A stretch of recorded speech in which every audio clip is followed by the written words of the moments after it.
15 milioane de la fratele Dosia, de la Crinu, pentru Dosia să-i trăiască băiatul. Și am o strofă și pentru Tinică, să luăm la rând. Adevărat, după care am strofă lui Căluțu. 2 secunde, m-am mișto.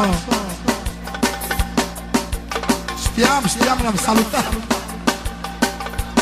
Puține vreme. Ia-o Stilică! S-a terminat smecheria, Florina Emilia. Nu mi-e frică, nu mi-e frică, e valoarea lui Tilică. S-a terminat smecheria cu Florina Emilia. Lasă audă lume multă, e valoarea lui Tilică. Paloc! Pentru Florina Emilia. Și apoi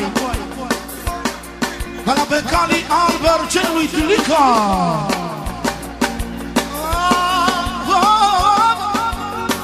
Și bine e să mai facă îți parteneră cu casă.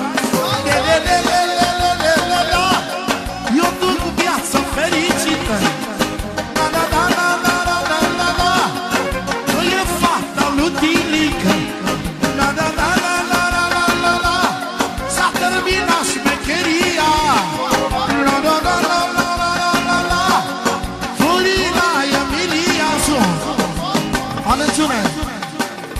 Încă 5 milioane pentru Florina Emilia lui Tilică,